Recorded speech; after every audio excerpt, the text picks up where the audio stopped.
Hey, you came back this week. Okay then, let's speak more geek.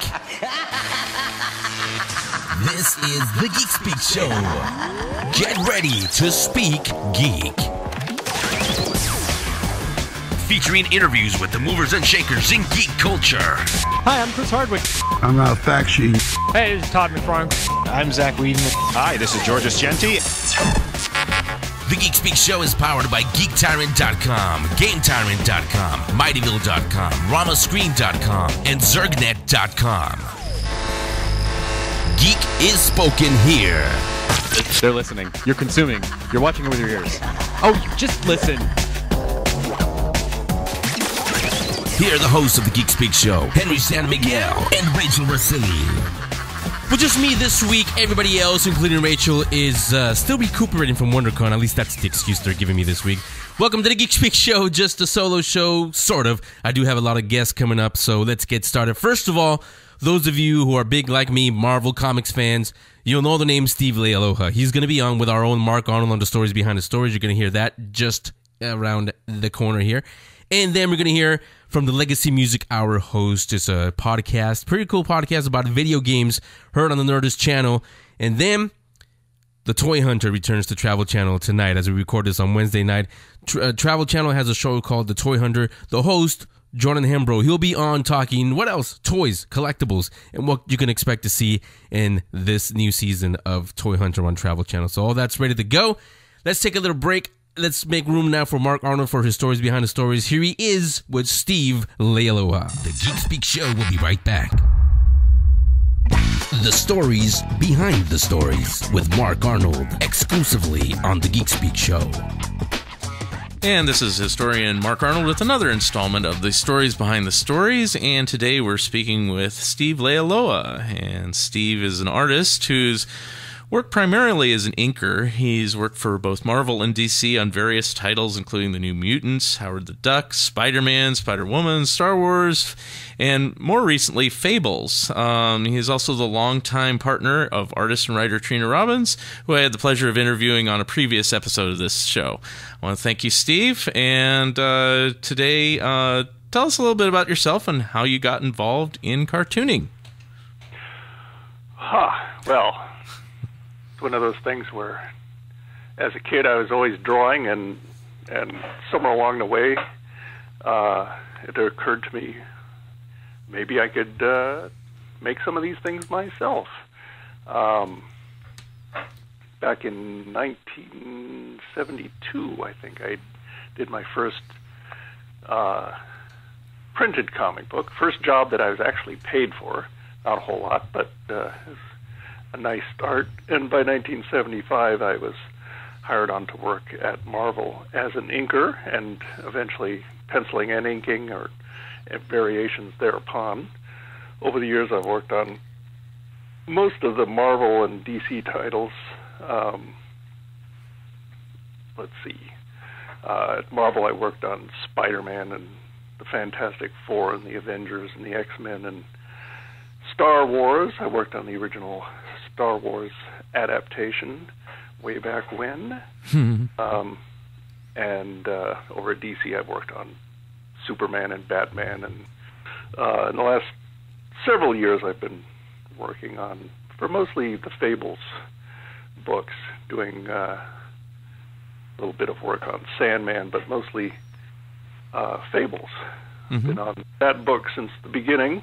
Fables has been running for 10 years now, so it's been quite a nice ride on that one. So, and people still seem to like it, so that's always good. What do you prefer? Do you prefer penciling or inking, or? I actually like to mix it up. Usually, I sort of ink something for 6 months worth of inking, and then switch over to a few months of penciling and inking. But since I got on Fables, it's such a good book that I've been primarily concentrating on just the inking, although I did do some penciling on, there was a prose Fables book, and I did the illustrations for that, called Peter and Max. These are all written by Bill Willingham, by the way. as I'm sure those who follow it certainly know. Well, very good. Oh, I want to thank you, Steve, for joining me today. I was just wondering if there's a place where people can see you, or if you have a website or book to plug, besides Fables. Usually I go to WonderCon in San Francisco, but it's been in Anaheim lately, which is a little far for me to get to. But I'm a regular at San Diego convention, and I'll be attending the Big WoW convention in San Jose in, when is it? March? It's May. I have to look that up. May. Yeah, I actually will be attending too. So it's a terrific convention. It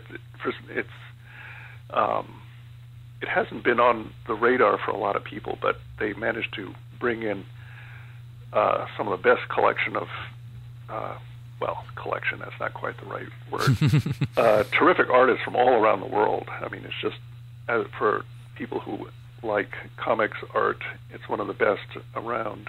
Mm-hmm. And I don't have a website. Okay. All right. Well, I want to thank you for joining me today on the Geek Speak Show. Welcome. And if you want to comment on this or anything else on the stories behind the stories, you can email me at mark@thegeekspeakshow.com. You can hear the complete story behind the stories by going to funideas.50webs.com. That's 50webs.com. funideas.50webs.com. The stories behind the stories, exclusively on the Geek Speak Show. Hi, I'm Chris Hardwick from Things, and you're listening to the Geek Speak Show. Yes, you are listening to the Geek Speak Show. The rest of the gang will be here in just a few minutes. I think they're out getting their books for the book club that's coming up in just a few minutes. And those of you who like toys, action figures, okay, they're not dolls, action figures, keep listening. In just a few minutes, we'll hear from the Toy Hunter, Travel Channel's Toy Hunter. He will be on here talking toys. What else? But right now, we're going to talk about video games, specifically video game music. It's pretty cool, actually. It's a podcast. It's called the Legacy Music Hour, hosted by Brent Weinbach and Rob F., and they're both on the phone with me. Hey, guys. Hi. Hey, now. How is it going? It's a party line right now. Yeah. It is. Yeah. Well, the first thing I want to know, actually, and most people want to know, is what is exactly the Legacy Music Hour? So one of you guys take that and tell us exactly what it is. So it's basically just like hanging out with us, and we're just sharing with you like video game music tracks that we really like that are specifically from the 8-bit and 16-bit era. So Nintendo, Super Nintendo, Sega Genesis, Sega Master System, TurboGrafx 16, a little bit of Neo Geo, like early Neo Geo, some 80s arcade titles, Game Boy, Lynx, Game Gear. Right. I think that covers it, right? So, I mean, yeah, I think that pretty much covers it, yeah. And we select a handful of tracks for every episode. We have a topic for every episode, and we just share them with each other and with the listeners, So that's basically what it is. Just trying to expose, great tracks and talk about why they're so great. Yeah, I mean, whose idea was it to do? Because there's a lot of podcasts and blogs out there about video games. Whose idea was it to do it on video game music? This was Brent had this idea for a long time, and Brent and I have been into video game music. Both of us have been into video games. I would say probably Brent has more knowledge about games and music in general, but we were always talking about video games, and then one day I overheard Brent talking about starting a podcast, and when I heard him talking about it, I suggested that we collaborate on something because I had just bought some equipment, and he liked the idea, so we got together, and we came up with the name Legacy Music Hour, and the rest is history. And why specifically this era, the 16-bit and 8-bit? Why that era?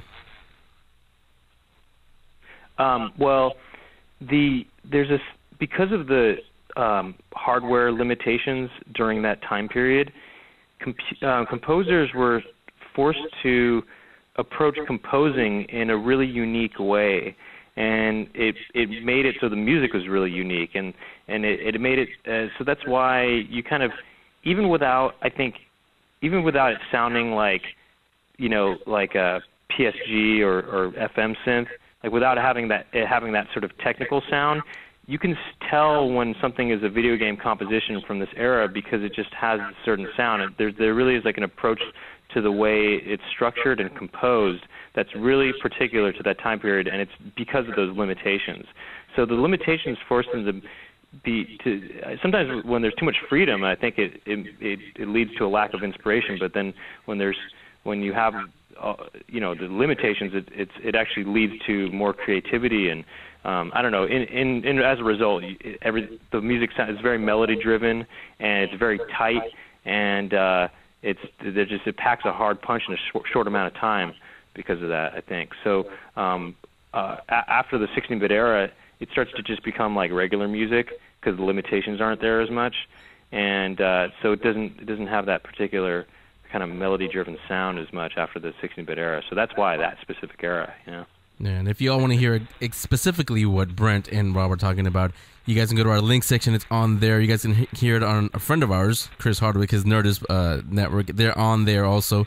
And you guys have your own website, also the Legacy Music Hour. What is the website where we can find it? You guys' website. LegacyMusicHour.com.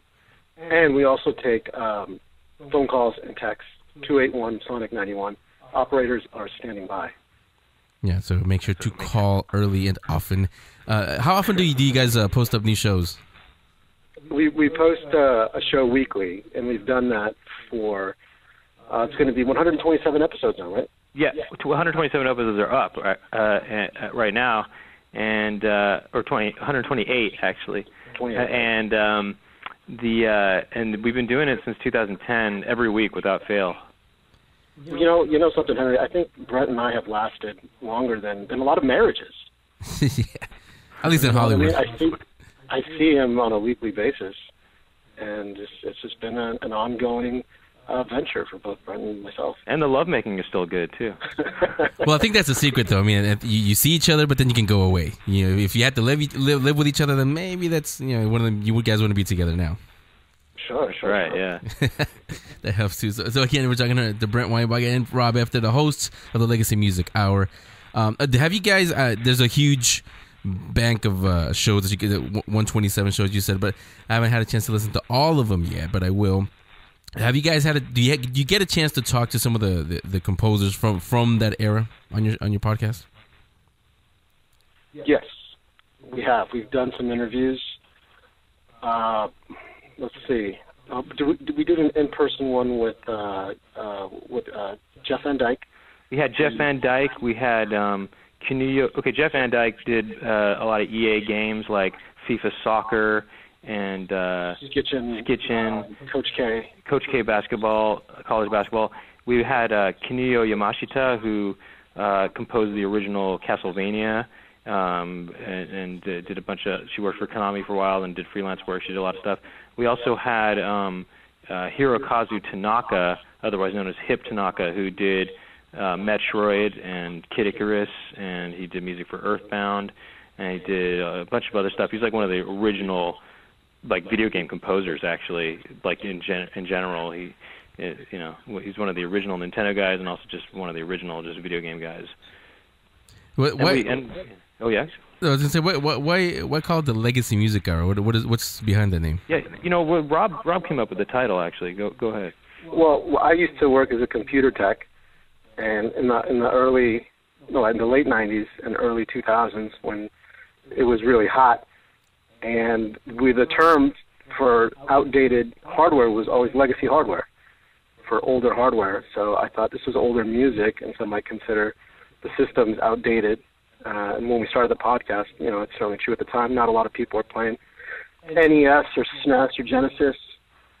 So I thought legacy would be a great term. And since our podcast is going just about an hour, sometimes a little longer, but just about an hour, I thought the Legacy Music Hour would be a fitting name. Yeah, and I really liked the name they came up with. I didn't even know that our old hardware was referred to as legacy hardware. Yeah, me either. I just learned that right now from Rob.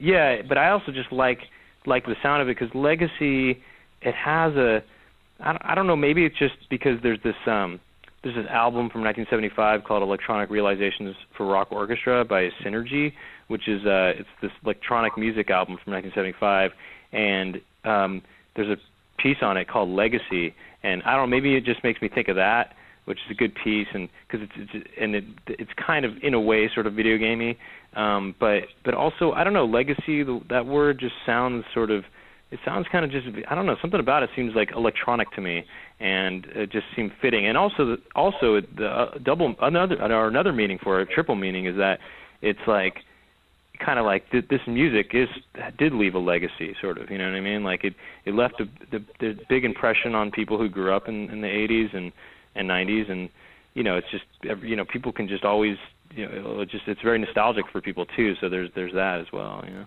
It worked for Tron, sort of, Tron Legacy. Oh, right, that's right, yeah. Yeah, it's funny, that comes up a lot if you search for Legacy Music Hour, there's like Tron Legacy stuff comes up, yeah. Yeah, just, you know, make sure you say, well, we have nothing to do with that, because not everybody liked that movie. I don't know how you guys felt about it. I didn't see it, actually. I saw the original Tron. I enjoyed it. The new one? I enjoyed it, yeah. I read a lot of bad reviews, but I had a good time. What can I say? Yeah, but I mean, on the other hand, Rob's never seen Total Recall, so I don't know if you can really, you know, take what he says. Either one, the new one or the original. Right, I haven't seen either one, but that's on my list. You know, we should make an appointment. We should make an appointment. Yeah. I mean, Total Recall is one of my favorite movies, and Rob hasn't seen it, so he's got to get on that, or we got to get on it together. Yeah, you guys should explain what you mean by that, an appointment, because people are wondering, what do you mean appointment? It's kind of like what we do here when Joe and the rest of the gang here, when we go watch a movie or reading comic books, that's our show research. That when you guys make an appointment, that's your show research also. Right, we came up with that term. I think it was on the air, right? Yeah, I think on the air. It was Rob made it up, actually. We were just talking, and we were talking about getting playing together, playing some games. Playing a game, and I said, man, I need to make an appointment with you to make that happen. And then they kind of just stuck, so we just make him out of appointments. Yeah, like if we get some new games in, we're like, oh, we should make an appointment. I mean, I guess what it really means is like get together, video game related, but not podcast related, you know? Yeah. It is kind of research. It is research for the games, but it's also like, let's get together and play games, basically. Right, but it sounds so much more cool, I think. Yeah, it sounds so much more like official. Yeah, you know, professional. Yeah, rather than saying, let's go play games. We're professional about hanging out and playing games. Right. Right. It's Brent Weinbach and Rob F., the host of the Legacy Music Hour. Now, but before you were doing the podcast, both of you guys had other careers. What were you doing before you started the Legacy Music Hour? Well, I mean, I was working as a stand-up comedian. I mean, I still do, but stand-up comedian, and yeah, that's my job, or that was my job, is my job, and you know, doing acting work as well, you know. So actor, stand-up comedian. I mean, also I used to work as a musician as well, like playing jazz music at restaurants and hotels and stuff. And yeah, that's what I was doing. And I am also a stand-up comedian, doing a little bit of acting here and there. That's why I moved to Los Angeles. And as of last year, I'm studying to be a barber, so that'll be something that I'll be finishing up this year. So that'll be another title that I'll add to the growing list of titles. I actually used to do radio DJing at one point, and I used to play video game music on the radio. And that's actually was the original inspiration for doing the podcast, was that, you know, I used to do this, and, you know, I was just trying to expose this music to the public more, and you know, that was a while ago that I did that. I mean, it was, you know, I don't know, it was, you know, like, I don't know, 12 to 15 years ago, and I've always wanted to get back into that, and now that podcasting is a thing, it's sort of a way to sort of go back to that sort of radio DJing of video game music. Sort of, yeah. Yeah. When you say you played it, did you play the whole song, or did you just have it as in the background as a music bed while you were talking? Oh no. I played them just without talking. I mean, I played tracks, you know, just back-to-back tracks. Yeah. I mean, it was as if they were. Yeah. No, there wasn't background music. It was foreground music. Okay. Yeah. So again, the Legacy Music Hour, you guys put, like you said, you posted up. What day do you post it on the week? When the new episode? Wednesday. Every Wednesday. What systems did you play growing up, Henry? What's that?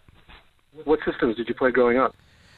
I had the original Atari 2600. I think everybody did at one point. Right. I played Sega. Never got a Super NES. Thanks, Mom and Dad. I remember you guys mentioned the links when we started talking. I remember that. Never had that one either. I remember that one, but it was mainly the Atari and the Nintendo system, the original Nintendo system. Oh, okay. Yeah, we don't play on the Atari music. Yeah, the music back like during the Atari years or the second generation years, it's not really. There's not really. It's pretty primitive, and there's not really a lot there musically. Well, Henry, if you have do you have a digital watch? Yeah. Well, if you just press the buttons, you can kind of recreate that experience for yourself if you want. Yeah, I was gonna say actually, I don't remember the Atari games having any music really. It's just the boop boop, the beat, but that's it. Yeah, I mean there was little jingles here or there, like little jingles here or there. Like Pac-Man had a little jingle, I think. Yeah. And Donkey Kong had a little jingle here or there, but there wasn't any fully formed pieces of music. Actually, except for Lode Runner 2, actually, for Atari. That actually did have a continuous, more of a thought-out piece of music, actually. That I think, as far as like home consoles go, that's the earliest I've ever come across. That's the earliest instance I've found to be like a continuous, like kind of more fully formed piece of video game music was like Lode Runner 2 for the Atari. Yeah. Yeah, see, they know their stuff. So if you guys want to hear a lot of this stuff every Wednesday, go on there, either on the Nerdist channel or on their own, thelegacymusichour.com.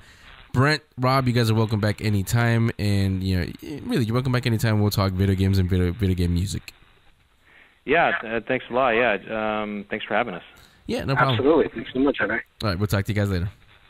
Thanks. Okay. Hey, this is Todd McFarlane, creator of Spawn, and one of the original founders of Image Comics, and you're listening to Geek Speak Show. Thanks for coming. This guy knows a little bit about toys from McFarlane Toys, Todd McFarlane there. So welcome back to the Geek Speak Show. One more person to talk to before we get out of here for this week, and that would be tonight, April 10th, as we record this on Wednesday. Travel Channel is the return of Toy Hunter Season 2, and the host of Toy Hunters, Jordan Hembrough, is on with us. Jordan, welcome to the Geek Speak Show. Hey, how are you? Thanks for having me. I really appreciate it. Yeah, thanks for coming on. So the first thing I want to know is, when did you officially become the Toy Hunter? Well, you know what? It's actually I like to think that I've officially been the Toy Hunter all my life. Ever since I was 16, I was professionally dealing with.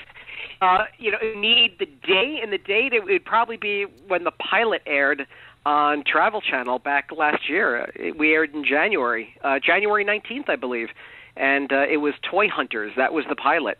And it did so well that Travel Channel was kind enough to pick us up as a series. And I've been buying and selling toys on TV ever since. Yeah, but like you said, like most of us, I mean, you were into toys and collectibles even before that, right? Absolutely. I mean, I was a diehard collector and geek ever since I was a kid, and Star Wars came on the big screen. Yeah, I think that's when I started too. So yeah. Throughout your travels with the show, what have been some of your favorite finds? The favorite finds? Oh my gosh, that's hard. Well, I could tell you, Season 2 is chock full of great toys, and I probably found one of my favorite finds tonight on the opening. We went and tried to find something for Gene Simmons, and I found him a really rare Kiss van. It was probably one of the holy grails in the collecting community for Kiss memorabilia, and 25 years is the only time that I've seen two of them, and this was the second time I ever saw one. So that definitely was one of my my holy grail favorite pieces to find. And I would have to say, going back to the pilot, the rocket Fett, that rocket-firing Boba Fett from Star Wars was still one of my all-time favorites because I truly love that piece as well. Yeah, I remember that one actually, and I remember when I was younger, it was kind of a urban legend among us. Did it really exist? Did it not? But you found it obviously. Oh, I did. It was well. They were made. They were prototypes that just never got out. The big urban legend was people calling me and getting on the community board saying, "I had that. I remember it coming in the mail." Well, the fact of the matter is the mind and history plays tricks on people.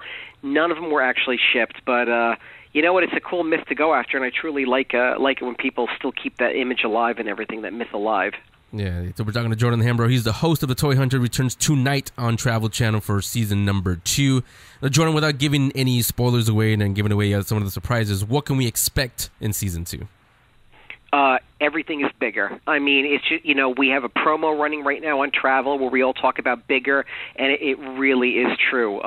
We're going to bigger collections. We're meeting celebrity clients. We're going to these giant mega conventions and selling. We're going to auctions.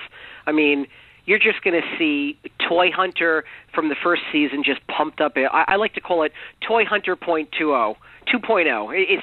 It's bigger and better than before. A lot more expensive toys, a lot rarer toys, and really the celebrity factor during season 2 is really going to hype it up to a new level, and I'm really excited about that.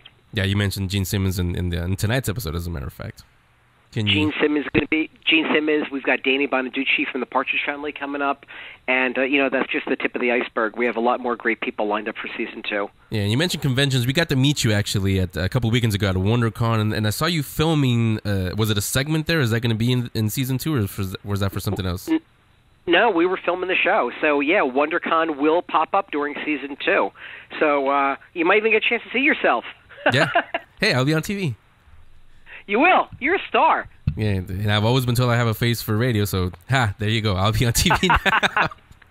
There you go. Yeah, and speaking of at WonderCon, at the booth where you were at, one of my favorite toys that I never got was right behind you, and that was the G.I. Joe USS Flag. And now that's got to be one of the biggest treasure hunts out there. I mean, right? It has to be. The flag was great. We found the flag during season 2. The one we had was still in the box. And, it was a perfect counterpart to the USS Defiant, which we had in the box as well, which also pops up in season 2. They're fantastic. I mean, they're 2 of the largest toys done by Hasbro for the G.I. Joe franchise. They're absolutely immense. I mean, you get a flag in your living room, it's the size of a coffee table. Yeah, it is. That Defiant, that was the what was it, the space shuttle, I think, or something like that. I didn't know. I didn't even know they made that. When did that come out? That came out later on in the run. That came out a little bit later in the run. It was one of the last really huge ships to be done for. Well, I can't say that because they're still making G.I. Joe ships. It was done in the 80s. Yeah, that one. But I do remember the flag, not having it, but wanting it, like I think everybody else listening did.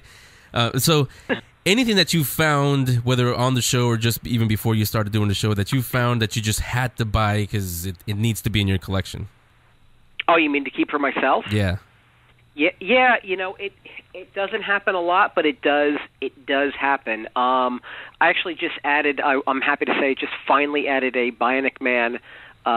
Bionic Bigfoot, $6 Million Man Bionic Bigfoot to my collection, which I've been looking for a while. So now he sits in my collection. I always wanted that for me. I wasn't going to resell them. I picked up some Star Wars figures, some carded stuff from England, from figures from England that I've always wanted. So that's sitting on my desk right now. They're in my collection. I don't have a huge collection, but the stuff that I do have, it's stuff that I really, really wanted for a long time. What do you look for your personal collection? What do you look for specifically? Everything. I want something to appeal to me. I mean, my changes change all the time. Every year, I kind of want something new, and my collection's always changing. Right now, I'm really hot on $6 Million Man. I'm really hot on Thundercats. I think it's anything with that really edgy pop culture, sort of that pop culture flair. Yeah. Evil Knievel is really hot right now in the market, so I'm actually picking up some Evil Knievel and putting that in my collection. It changes, but I like things that go back to my childhood. I like stuff that I can remember, and I'm just like everyone else. That's why Toy Hunter really appeals to everybody, because we all had this shared childhood when it comes to the toys we love. Now, all of you listening can go on the website, on the Travel Channel website, and on their on the Toy Hunter website, Jordan's actually looking for collections. Is that one of the ways you find them, or how do you go about finding collections? Thank you so much for saying that, because the TravelChannel.com, the Travel Channel website, is really becoming a destination spot for everything geek and pop culture right now, because a lot of people don't even know that not only do we have casting on there, we've got all the new videos and all behind the scenes deleted scenes, and there's a huge forum up there too where collectors can get on the TravelChannel.com forum and talk about their collections and upload their images and everything. But TravelChannel.com is just one of the ways people can get cast on the show. They also can contact me directly through my company, HollywoodHeroes.com, and usually they send an email to Jordan at HollywoodHeroes.com. or they go through Travel Channel, or they give us a call, and we go through all the emails and we go through all the phone calls and screen. It might take some time, but we will get to you. So just sit tight and everything. Yeah, to save some time, what do you not look for in a collection? What would get somebody not a response from you? Well, we try to respond to everybody.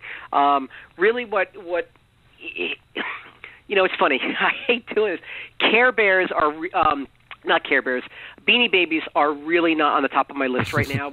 Everyone's contacting me about Beanie Babies and Cabbage Patch dolls, and we pretty much covered Cabbage Patch, and Beanie Babies are really, really neat. They're just not holding that intrinsic value and that dollar value that we're used to seeing right now. So it might come in the future, but I think right now in casting-wise, I don't really think I'm taking too many Beanie Baby submissions.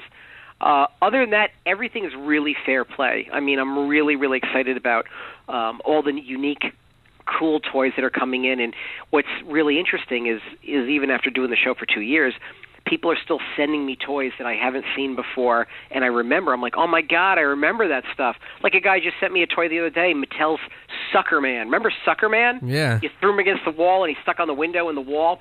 It's a great toy. I'm like, I totally forgot about that. But the minute I saw the photos, I'm like, holy mackerel. It just took me back to being, 12 years old again. Yeah, you just did the same for me right now. I actually do remember those. I think I had one as a matter of fact. When they contact you at Jordan at HollywoodHeroes.com, do you want pictures or description or both, or how should they do that? Usually, that's a great question too. People ask me like, what do you need from me, and how can I get a response quicker? Usually, what everyone has to remember is they want to be cast on the show and they want to sell their collections. We ask for a list of what you have and photographs, because a lot of people will contact me and they'll say, I've got a lot of toys, call me back.